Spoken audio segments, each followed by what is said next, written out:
as much as I wanted to really, really get out there and put the business out there, put the product out there, I knew I had to have a game plan. Even if my plan didn't work, and if I had to pivot, because we heard a lot of that, especially during COVID, pivot. I mean, that's just what happens. I needed to have some type of strategy to rely on. That saying I hear today, if you build it, they will come. No, not all the time.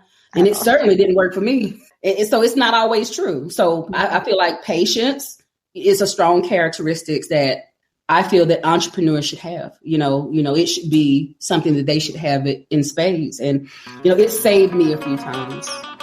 You're listening to the Black to Business Podcast, an educational podcast providing Black entrepreneurs with the tools and resources to start and grow their businesses.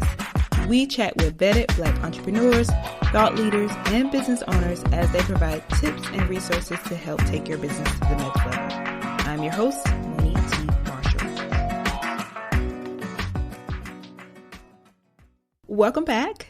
So today I have a question for you. I know I always got questions, but today's question is, have you ever had a great business idea, but you hesitated to take action? Perhaps you were unsure of what the next steps to take to pursue this idea, or maybe you were honestly just scared of failing. You even began to doubt yourself, wondering if you were cut out for the life of an entrepreneur. Sounds familiar? Or maybe you're dealing with this right now. Trust me, I have been there. You see, it's easy to get caught up in the what ifs when starting a business, but sometimes putting off a business idea can actually pay off. Now, this isn't about procrastinating or making excuses. It's about taking the time to properly plan and prepare for your business idea so that when you do launch, you're more likely to succeed. By delaying the launch of your business, you can gain valuable insights to identify gaps you may have missed initially. And today's guest is proof that it certainly can be done. Joining me on the show today is Miss Felicia Jackson, and she's going to share with you exactly how she launched a successful business after putting it off for 5 years. Yes, 5 years. A little bit about Felicia is that she's a mother, entrepreneur, and also the inventor of the disposable CPR template, CPRWrap. During our conversation today, Felicia's going to share the role that timing played in her success and how she was able to hold herself accountable after a history of procrastination. She's also going to share her decision not to sell her business during a difficult financial time after being offered millions. Woo! This is truly a testimony. So let's dive in. Felicia, welcome to the Black to Business Podcast. Excited to have you here. So welcome to the show. Thank you for having me. Of course. So before we dive in, today we're going to dive all into your journey, but just give us a little bit about who you are, briefly, what is it that you do, and kind of how you got started. Right. I am a mother that was thrown into the entrepreneurial world by a traumatic event that happened to my son. I have 20 years experience in the healthcare field. My love is to take care of people. And that's what I thought I was going to do until my last days on this earth. So I actually invented a product called CPRWrap that empowers, protects, and guides any non-medical person to initiate the life-saving steps of CPR. I love it. It's such a great invention. And when we found you, I was like, oh my God, we got to have her on the podcast. So I'm so excited to dive into today's topic and how you kind of mentioned you fell into this space. But I want to talk about when putting off a business idea actually paid off. So for you, it is paid off. I think the best way to go there is just talking more about your startup journey. So let's talk about the story behind starting CPRWrap.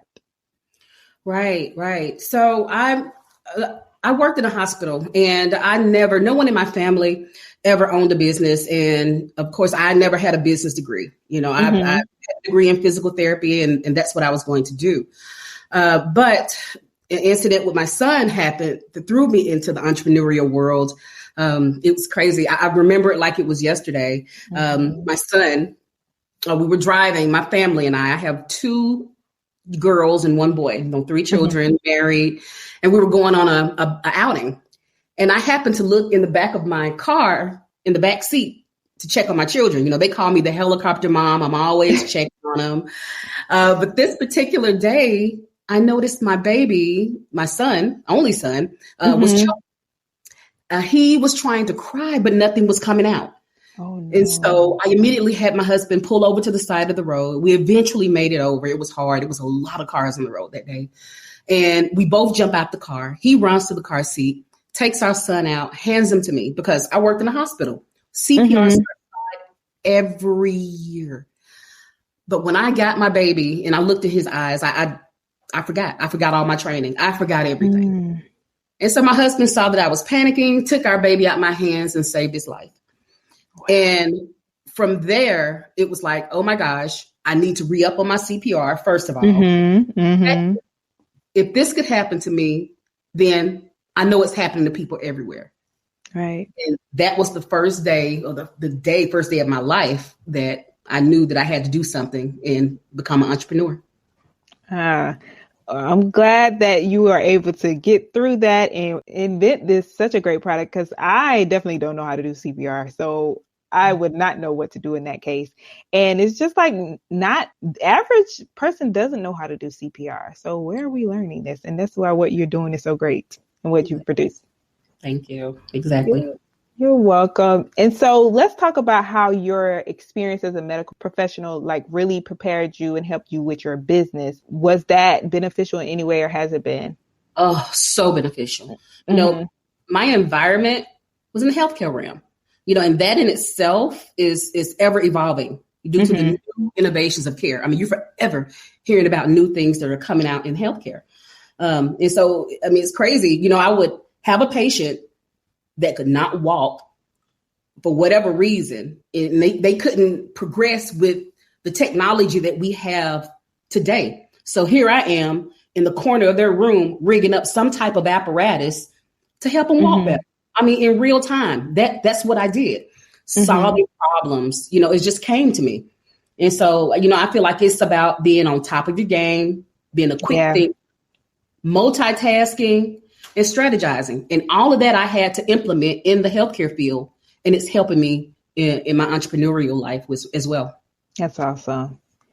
So today's topic is about, when you put off a business idea and it actually pays off. And one of the things I loved about your story and doing our research, we found that you were actually, talking about what a lot of entrepreneurs go through is, that dreamer, being a dreamer.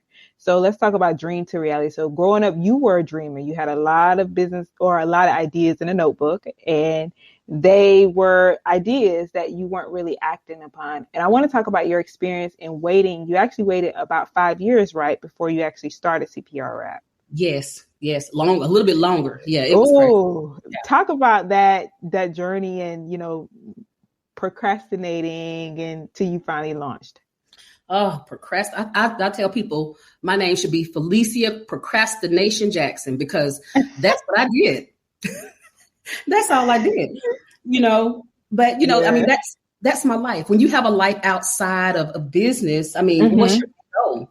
So, I literally went from relying on government assistance, getting my degree in physical therapy, because my immediate task was to take care and provide for my family. That was it for me. I would work my day job, come home, be a mother, a wife, and then work on building my business. It was a 24-hour thing for me. I was relentless. I never let up. But, and I think back and it's like, yes, I wanted to work on building my business full time, but my family was more important to me. My family is still more important to me. So, not only did I have the regular nuances of procrastination and everything that brought, but, I had a family life too. And, they were relying on me to care for them. And I couldn't stop doing that to do my dreams. Right. Gotcha. And I know a lot of people relate to that. So how did you kind of go from, the 5 year or a little longer to I'm going to start this thing? Oh, my goodness. It was crazy. So I put these two in a sentence, but, they don't really go together. I was a procrastinating innovator. It's like, how can you innovate something when you never see it, when you never follow through? Yeah. So, I had to, it's like when I procrastinate, or when anyone really procrastinates, what you're doing is you're pushing aside certain tasks and even certain feelings, which is crazy. And, and those days turned into weeks. Those weeks turned into months, and then eventually to years with no follow through, and it was something needed to jar me back into action. Something did jar me back into action to get me started on the journey. Love that. And I think a lot of people can relate to, like you said, those emotions, those feelings. For some people, it's that nagging, like this idea is in my head. It's in the back of my head. I'm going to start it one day, but it's just like, for you, it was something jarred you to start. For a lot of people, it might be that nagging feeling, and then they eventually get tired of that feeling. Can you talk about those emotions like that you experienced? Was it also a nagging feeling that you had, or maybe for self-care, doing something that you enjoy doing? Right. Yeah. Well, for one, I felt helpless because, I'd already experienced that traumatic event that happened with my baby. That was one. Then I felt the urgency to actually get the product out because I knew others were having the same issues as I had. People are literally dying. And I'm thinking in my mind, if I don't get this innovation out, I'm putting it on me. It's because of me. Why am I not moving like I should? I was literally carrying the weight of the world on my shoulders, but I had to also carry the weight of my family on my shoulders. It was crazy. Entrepreneurship, it's already emotionally tasking, but to pound these other things on top of it, it was almost too much for me to handle. Wow. And before we dive into you actually getting into action, I want to talk about the role that timing played into this for you. Did you feel like, okay, this is the exact moment when I should do it, and maybe it might be your schedule or something cleared up? What was it for you, and how did timing, knowing when the timing was right, play into that? Right. Well, what actually happened was I actually experienced, it's crazy, when you're doing something, I always say that whatever event, something always happens to kind of push you into what you need to do. And I guess for me, it was, I don't say I guess, I definitely know. For me, it was when I experienced a baby go into sudden cardiac arrest. And this was when I had the concept of CPRWrap, but it was just a concept. I didn't even have a working prototype or anything. Right. And my children, my girls, we were walking downtown, enjoying the day, and someone was running out of an ice cream shop. A family, and they had their little baby in their arms crying. The baby was limp, went into sudden cardiac arrest. And my daughters looked at me because, my family, they're all inclusive. Everyone knows what I'm up to. I have a very strong support system. And they look at me and it's like, let's go. And it was like unspoken words. So we're running over to the baby. I'm going to help them. Police get there before I do. Police takes the baby out the parents' arms. Did nothing. You can see the fear in the officer's eyes, because they don't do CPR on a regular basis, like somebody in the healthcare field would, EMS, EMT, paramedics, they don't do it. And so it was like me watching my experience all over again. But it took the paramedics, when they got there, they eventually came and then, they did what they needed to do with the baby. But, that was it. It was like, after seeing that, I knew I had to execute. Yeah. One of the questions I have here is like, how did you know CPRWrap was the invention to go with from your notebook full of ideas? But I feel like in every situation, it's like people are looking at you like, do something. It's almost like you have that validated from these eyes right there next to you. And you're like, nah, I can't be in this situation again. I know, but it's crazy. Because at first I didn't think to put CPRWrap out.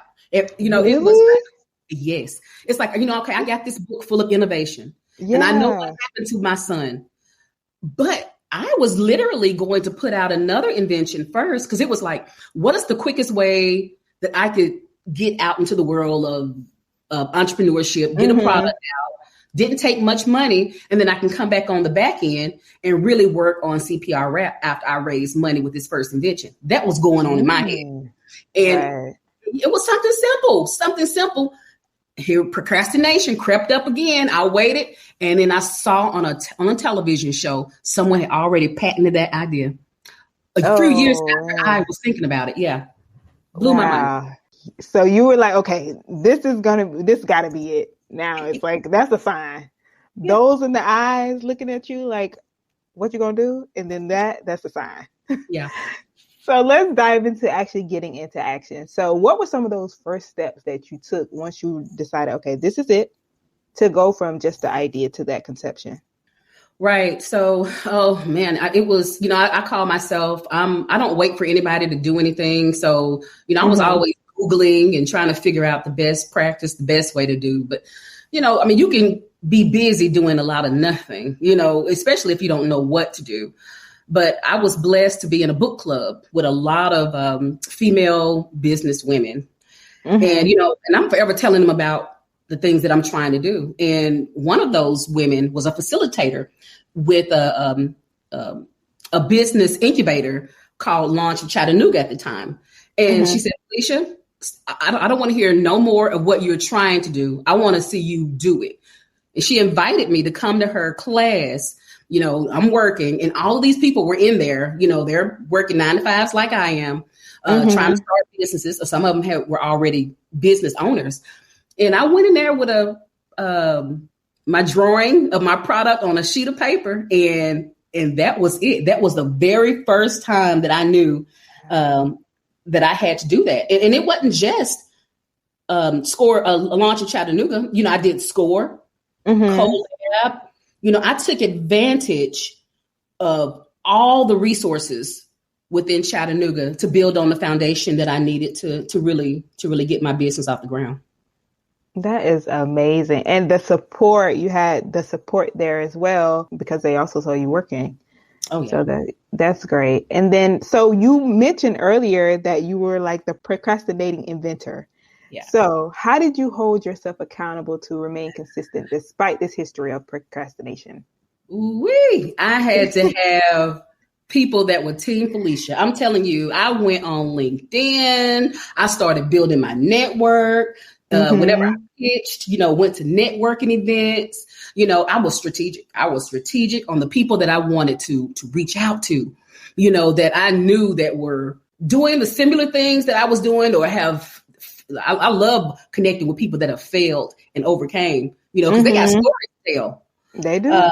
So, I just kept in contact with them, because people outside of the world of entrepreneurship don't always know or understand what you're going through. So I had to build up my team. I call them, Team Felicia or Team CPRWrap, champions of what I was trying to do. And they come through for me every time. They still do today.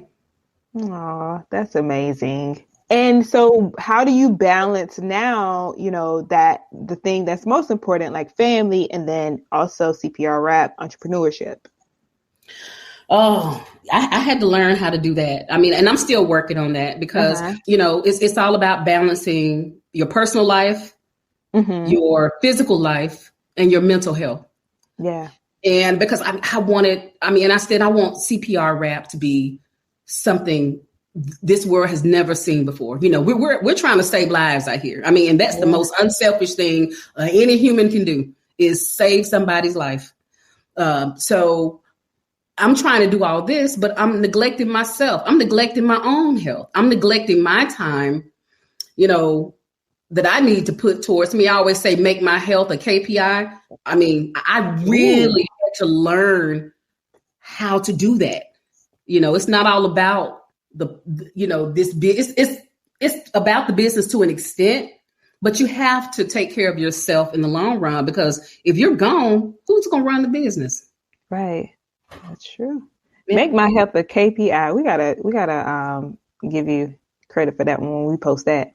Yeah. So, that is good. And it's so true. So let's bring it full circle and talk about how it's actually all paying off. The delay paid off. So you mentioned the exponential growth I want to dive more into some of the growth that you've experienced since actually launching. And I know you had like over 500% growth recently during the Black Lives Matter protest, and talk about some of the growth that you've experienced thus far.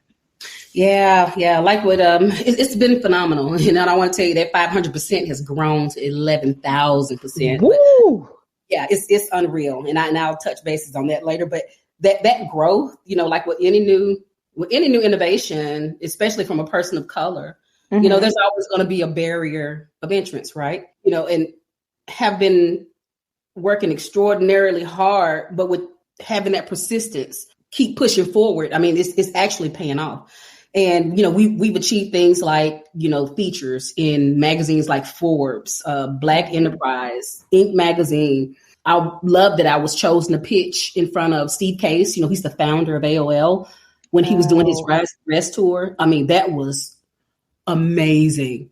We didn't win first place. We came in second, but that experience allowed me to go to Bentonville, Arkansas to be a guest with the owners of Walmart. So I'm in the room with Deepak Chopra, billionaires, Warren Buffett, all of these people, things that I never would have imagined my life being in a million years, and I'm able to experience this all because I decided to step out and do something, overcome my fears. Yeah. And in addition to that, what do you think has contributed to your success? Well, I think for me, people want to know that I'm not just pushing my agenda on them to make a quick profit. I always told people if I could give my product away, I would, and I have to an extent. My mission is to make saving lives accessible, to everybody, and I'm going to do whatever it takes to make that happen. And my followers, my supporters, Team CPRWrap, they see this and they gladly come on board to help us make that difference. I'm an open book. What you see is what you get. I love that. And speaking of, people believe and know that you're not doing this just for the money or just for financial gain. You're doing it because you want to help people and make a difference. You also had an interest from an investor wanting to actually buy CPRWrap, but you declined the offer. Let's talk about that experience and your decision not to sell. Oh my God. People tell me I'm crazy for turning it down. Hey. Oh my goodness. I'm telling you, you know what? It came to when I didn't even have a product. I still had a concept at the time. And a group of people who I now know were a group of doctors. They came to me during the most tumultuous time in my life. I started this business. I quit my job. Didn't tell my husband. That's something I really tell people don't do. Don't do what I do. Do what I say. I quit my job. We lost our cars, almost lost our home. And we really needed the money. And so I'm sitting in this restaurant with these people, and they brought a check. They brought the money to the meeting. And $1.2 million. And they wanted to purchase 80% of my company, have me still be the face of the company, run the company, and own 20% of the business. And I'm thinking, oh no. And this is when having your mentors and advisors and people you trust come into play. Yeah. So I say, I excuse myself. Excuse me, the little church lady stand with the little finger. I got to go to the bathroom. I'll be right back. Went to the restroom, immediately called the two people that I trusted at that time. And I told them what was going on. And they didn't tell me not to take the money or to take the money. They just reminded me of my why. They reminded me of the mission and the reason why I started CPRWrap. And it's like, you're not done yet. And if they're coming to you with this amount of money right now, imagine what it'll be years from now. Right. And I turned that money. That was the hardest thing I had to do, but I turned it down. I can imagine. And during that time, that season of your life, wow, that's a testimony within itself about the purpose is bigger. Yes. It's so much bigger. And, it makes me think about, we recently seen in the news, like there was a big sale and of a company, and some people were for it within the Black community and some people were against it. Right. But it's bringing up this conversation of Black businesses selling. So what are your thoughts on that? Maybe not that situation, but just in general, your thoughts on, Black entrepreneurs deciding to potentially sell their businesses. Right. I mean, and that's the one thing, you think about, people have different reasons why they start a business. Mm-hmm. And, I'm here on this earth for a limited time. Yes, I want to create generational wealth. Yes, I want my family to be well off.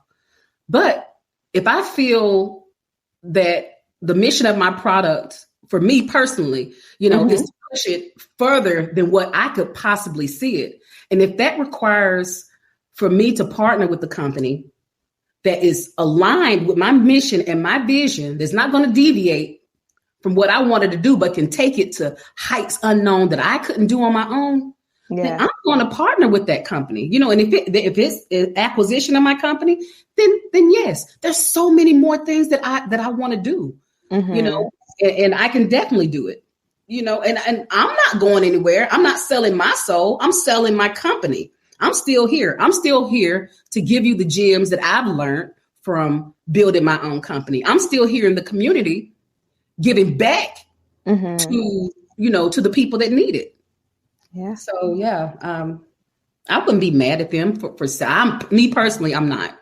Yeah. I think, and I wanted to definitely get your perspective on that because of the fact that there was interest there. And I think also similar to, it's all personal and it's also situational. So we don't know the back ends, the ins and outs. And I think that's the biggest thing is we have to learn sometimes in some situations, mind our business. That's right. Mind your business. That's right. Mind your business. So, and then why was launching or delaying the launch for you worth the wait? Yeah. I knew as much as I wanted to really, really get out there and put the business out there, put the product out there. Mm-hmm. I knew I had to have a game plan. Even if my plan didn't work, and if I had to pivot, because we heard a lot of that, especially during COVID, pivot. I mean, that's just what happens. I needed to have some type of strategy to rely on. That saying I hear today, if you build it, they will come. Mm-hmm. No, not all the time. And it certainly didn't work for me. And so it's not always true. So I feel like patience is a strong characteristic that I feel that entrepreneurs should have. It should be something that they should have it in spades. And, it saved me a few times. Like for example, when I wanted to, after getting funding, after so long of not having any money to run my company, I got an investor. And, I found myself wanting to hire everybody. And, mm-hmm. I wanted to hire 7 people. And it was like, no, you can't, just because you have the money don't mean you need to spend it all on hiring. You need to be strategic with it. You need to have a plan. You need to, some things you need to wait and get the data and get the information you need and then execute, for the best strategy. So, yeah. I love that. And it makes me think about, there are so many times I encourage, and there are a lot of speakers that come on here and they speak about the importance of patience and building that foundation. Mm-hmm. But I love that you're also mentioning those emotions that you feel you're human, you're a person in the midst of that. So for somebody who's listening and they're going through, for you knew your purpose was bigger and the reason for your why.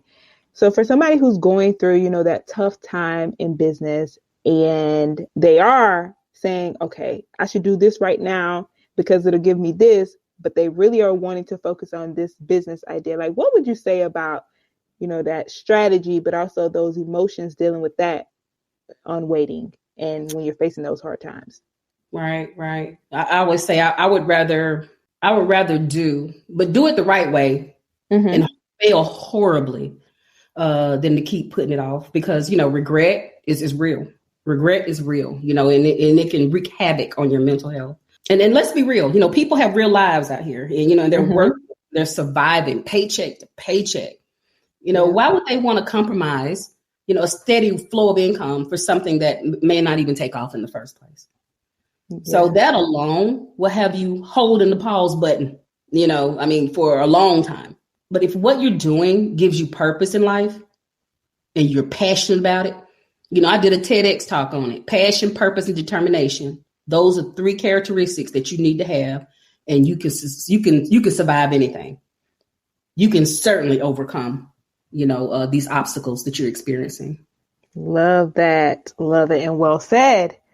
And tips for entrepreneurs who are listening, who are thinking of starting that thing and they're delaying the start when they have essentially the things that they need to start. What advice would you give them?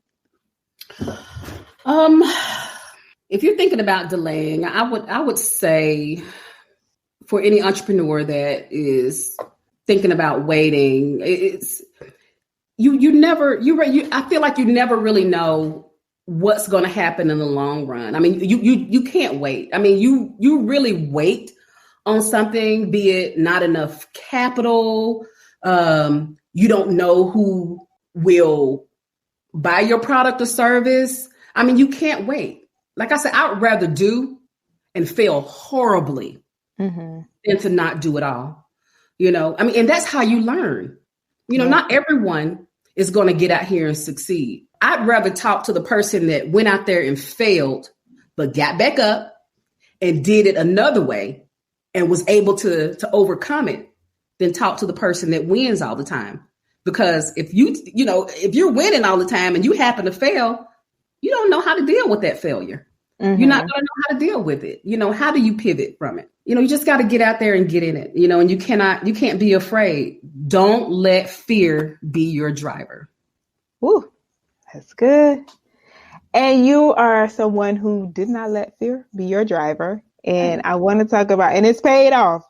So what does the future look like for CPRWrap? Woo! The future is bright for CPRWrap. It is so bright, it's blinding. I'm telling you.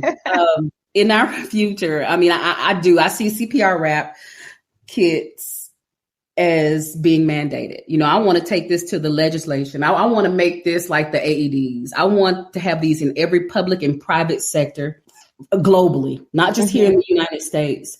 And of course, I want it to be a trusted use product worldwide, and that's the thing, it's the brand. I have to take care of the brand. I have to, when people think of CPR, I want them to think of CPRWrap. And I see us having a hand in decreasing the over 400,000 deaths that people in the U.S. see every year. That's a lot. Yeah. So we have our work cut out for us. We got a lot to do. Y'all are doing it. And people who are listening are going to want to know, how can they support and learn more about CPRWrap? So please do share. Right. So you can support us and learn about us. We're on everything social media. We're even on Pinterest. I'm telling you, we didn't leave nothing out. I love that. Of course, we have our own website, CPRWrap.com. We try to keep all the information updated, all our media pieces. I mean, just everything. One of the things that we're working on, we definitely want to be in the school systems. We want to be in low income communities, minority communities that don't readily get the help that they need. So, it's about word of mouth. If you know that a product like ours or a service like ours can exist, in any of your networks, just let people know about us. I love that. And then I know y'all are not playing when you're on Pinterest. Like most people don't say Pinterest, but it's a real investment over there. That's right. It's coming back. So I love Pinterest, so Me too. You said Pinterest, but let's end this off by talking about, you kind of touched on self-care, and I want to dive into how you are practicing, making sure that you are, as you said, serving people, but also taking care of yourself. Like, what are some of the ways that you make sure you do that? Right. Well, it's funny because I just wrapped up an incubator in Washington, D.C. called Halcyon, and they actually taught me something called a Kaizen. First I heard about it, I thought, okay, this is weird, but it's really helped me. And it's about focusing. Sometimes you have to step outside of yourself, in our mind, especially my mind. It's so much like I'm here talking to you and everybody out there right now, but my mind is doing 100 other things. It doesn't get quiet for me. I cannot turn it off. So I had to focus on something that gave me joy. My family gives me joy, but I'm a new grandmother, and my grandchildren, oh my goodness, that really gives me joy. Yeah. And so I have to look, and I'm a visual person. So I have to close my eyes, go to a quiet space, or just step outside, get away from my desk. And I visualize, my babies, and I see them, I see their smile, and I don't think about nothing else. And I don't hear the stuff in my head anymore. So you just have to find that center within yourself to try to step away from all the work and all the hassle of everyday life, your business, family, and find that happy place. Yeah. How old are your grandbabies? Ooh, one is 1 year old and the other is 4. Oh, so wait, what kind of grandmother are you in terms of, how people are like, why my parents treat the grandkids better than the kids, or they spoil them? Are you that? I can see you being that grandma. I am definitely that grandma. Yes, those are my babies. It was like, Mom, we're still your children. No, you're grown. Right. That's my new children. Yeah, I'm that person. I can definitely hear it. I'm like, yeah, she's that kind of grandma. I love it though. Just It's beautiful the way you speak about them. And people who are listening are, you're managing, you're balancing, life as well as business. How do you stay organized? Are there some favorite tools or resources that you use? Oh, definitely. One big thing was my supply chain, and to help build my supply chain, I came across something called thomasnet.com. And that's a place where buyers and suppliers can literally connect. I found my first manufacturing company from there. Haro, is the online platform that connects you to reporters to help increase your brand awareness. And, that's another thing. People ask me, what's your biggest pain point? Product awareness. People don't know we exist. If they know we exist, they'll get it. I found some great help with Haro. Thank you for that. We'll definitely put those in the show notes.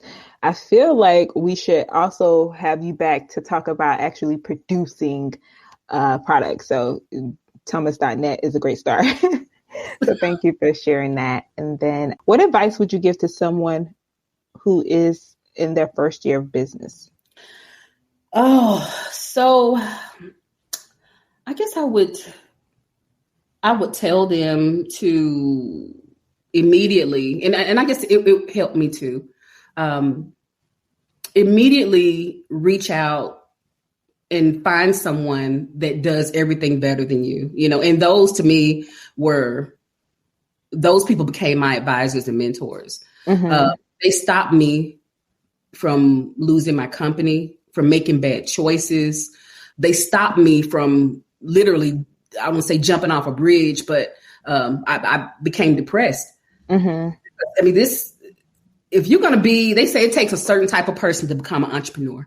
And some people say it takes a crazy person to become an entrepreneur. Either way, it's a road, and it's a long road, and it's a lonely road. And you may hear that a lot, and it's true. So, and I tell them to go ahead and start building that network up in the very beginning, because those are going to be some people that can help you make some choices in your business life that may save you. Yeah. I always think you really have to be a little insane to be an entrepreneur, because doing something over and over, expecting different results is really what it's about. like they say. And finally, what does it mean to you to be Black in business? Right. Oh, to be Black in business. I always tell people it's twofold, because at first, in the very beginning, it meant, you heard of hidden figure. I felt like I was invisible. It was so hard. I had extra barriers that other entrepreneurs didn't have to deal with, and I hated it. But as I became a more mature founder, a more mature CEO or innovator, I don't see those as barriers anymore, because I know who I am, as an entrepreneur, as a woman of color, as a business person of color. I know who I am. I know I'm just as strong, just as capable as anyone else. And so, what someone may see as weakness, Mm-hmm. It's not weakness at all. I see strength. When you see me fall and get kicked back several feet back, just know I'm going to come stronger. I'm going to come stronger to the game, and I'm going to know better. So we have to deal with a lot, but I believe that gives us a thick skin that we need to be successful. Mm-hmm. I totally agree. But Felicia, this has been amazing. And I thank you so much for the work that you're doing and also being a part of the show and just pouring into our audience and just sharing your story and being transparent in that journey. So thank you so much for being on the Black to Business podcast. Thank you for having me. It's been amazing. Thank you. Another powerful conversation and story. I love it. I also love that Felicia spoke on the importance of her family during this journey and how she makes her own health a KPI. I love that, and I am definitely going to be using it. Another important thing that Felicia mentioned is the importance of strategy. It is true that everyone's situation or circumstances are not the same. Therefore, what works for one may not work for another. So if you are in this situation where there are things that are outside of your control, like family obligations, finances, etc., strategy is going to be critical here. I want you to know that it is possible, and I'm not going to promise you that it's going to be easy, and it will take some sacrifices. But remember, you can do hard things. Thank you so much for being here, and I am so proud of you for pouring into yourself today. Please check out the resources that Felicia mentioned and how you can connect with her by visiting blacktobusiness.com/137. See you back here next week where we will be discussing mastering the art of sales. Later.